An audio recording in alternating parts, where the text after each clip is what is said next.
What I'm about to show you is probably going to bewilder a lot of Westerners because it's very difficult to understand that this is possible, that stuff like this actually exists in the world. And it does exist because my parents lived through it. And unfortunately, the people of North Korea still live through it. So let's watch and see, and then we can make some commentary based around it, right?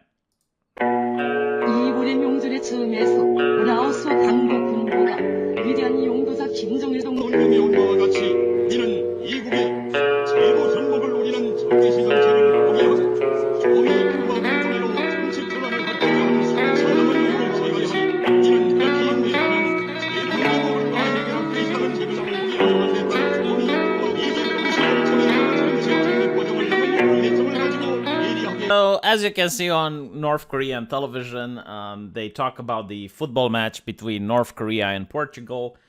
They say that it was a 2-2, it was a tie. And then they show an interview with, I guess, a famous football player that I don't know who he is because I don't watch football. But what I do notice is that they dubbed over him. So it's not subtitles or anything like that. No, like they completely dub over him.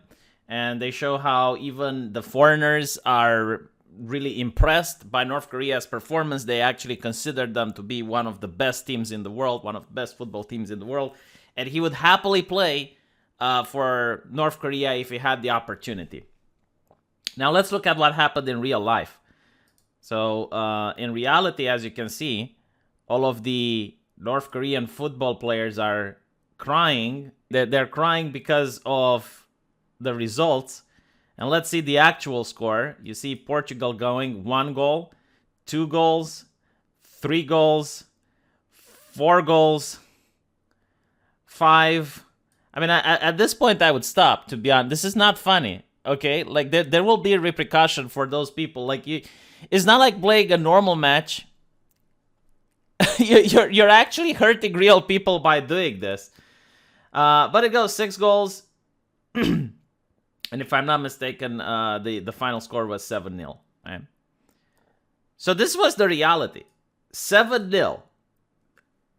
But the people in North Korea, they believe it was a tie.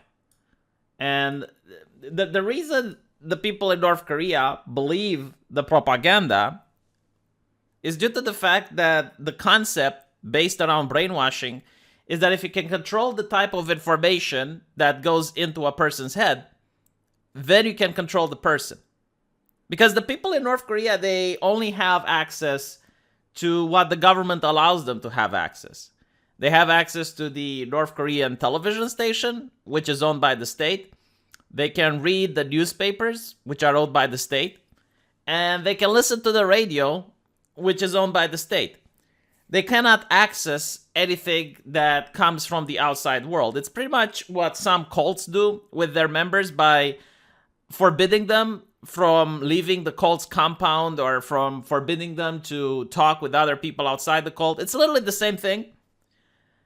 And think about it. You can be the smartest person on earth. Your IQ can be off the charts. You can be the best genius.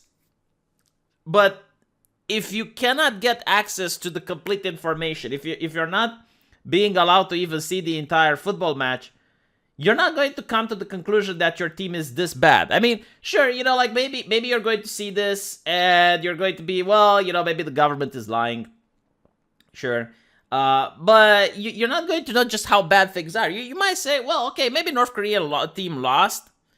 But probably you wouldn't even go that far because you'd be like, well, it's a tie, like if the government wanted to lie, maybe they would show that they won like 10-0 or something, because the government itself is smart, right? Like they're not going to overly exaggerate these things so people can catch on. It's like, well, it was a tie, and look, like this football player says that North Korea is a very good team, and right? But like you would not be able to do so. Like think about it this way. Imagine if you're in a dungeon and you don't get to see the outside world, and at one point some guy comes in and tells you that it's morning outside. How would you deny that? How would you know if there isn't morning out? Like you'd have no way to verify that The only way you could verify is like you might doubt the person and you say, you're lying, but even then, like, you're not entirely sure. Like, what if the person is actually telling the truth? So that is how brainwashing works under communist and authoritarian regimes, by controlling every aspect of information. And this is just football, right? Like, this is something trivial as football. Imagine how they're controlling other types of information. Like, there might be an uprising in the country and you wouldn't know about it. Like, it actually happened in my country, in Romania. There was this uprising that happened actually in my city. And it all started with a couple of students rising up against students of Islamic origin. The reason for this is that in Romania, we had a lot of shortages of soap, shortages of oil, shortages of sugar. But there were these places called the shop. And in those shops, and it was actually the English word for shop, because in Romania we call them magazin, but like in those shops, you could buy almost everything from Coca-Cola to Camel, like things that weren't available on the Romanian market. You could buy them there.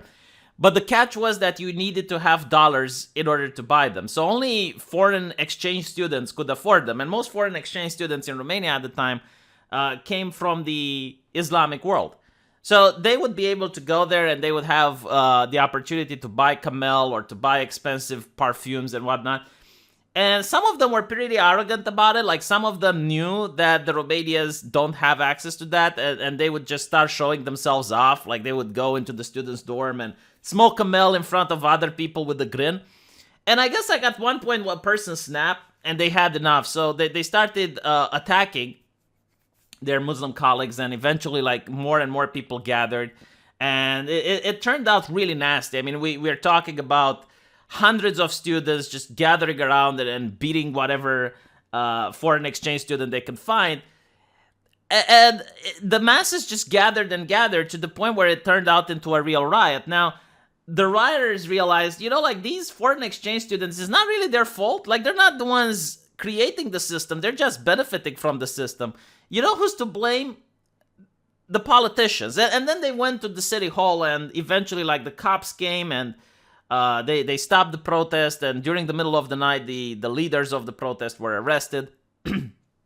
But what I'm trying to get at is that immediately there was a media blackout. The phone lines were cut. Cut the phone lines. Contain the spread of misinformation.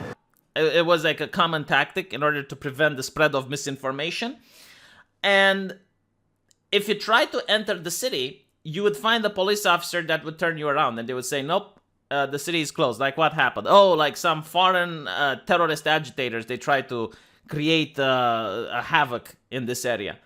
But it's all under control now, just return to your home.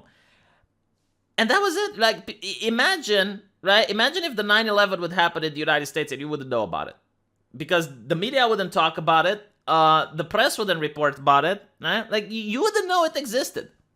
Unless you lived in that area. And if you lived in that area, they would also sell you some bullshit story, right? And then they would pretend that it never happened. Like, the authorities would claim it never happened. It's very similar to, like, the Chinese Tiananmen Square thing. It's literally identical, right? Like, if you're there, like, there are Chinese people that don't even know about the event. They don't even know about the controversy. Nothing, because it's removed.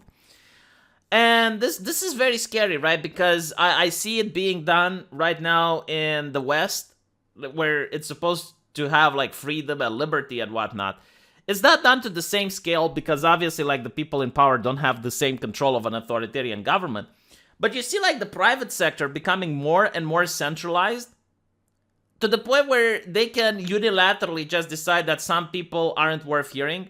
And you have, like, people just flat out being banned. Like, for example, I don't know, like Alex Jones, or Media Matters is trying to ban Steven Crowder right now. It's like the equivalent of book burnings. They're not afraid that these people could cause harm. They're literally afraid that these people can sway the masses to different points of opinion. Like, the logic is that if you get rid of these people, then the opinions and the ideas do not exist in the space anymore. And if people can't think of the opinions and ideas, then they're not going to act on them. And you get to see, like, terms of service, especially on this platform. Like, they forbid you to talk about certain subjects whatsoever. And like, if things would be the way they are now, it wouldn't be a problem. But I'm just worried that in the future they will expand to other topics and other topics, and like eventually it's going to become not similar to how it is in North Korea, but like it's going to that principle, to that concept that if we can control what people are allowed to communicate, then we can control people. Like there are certain things that are completely legal, that they're completely fine to talk in the open, but you're going to see that on the internet you can't talk about them. And the perfect example would be the Hunter Biden story, which was immediately banned from Twitter and from other places. It was only after the elections that they allowed it. And it was even like news articles that got purged. It was like entire news publications that got banned simply for reporting on it. And at what point can you stop calling it a free society? At what point can you say, like, this is not democratic? Like, what you're doing is against the spirit of freedom, against the spirit of democracy. But I guess, it's a private company and can do whatever it wants. Yeah, I suppose, Skynet is a private company and can do whatever it wants, says man that gets stepped on by a Terminator. Let me know what you guys think, and I'll see you in the comment section. 라오스 당국 군부가 위대한 용도사 김정일 동무 운명이 온다.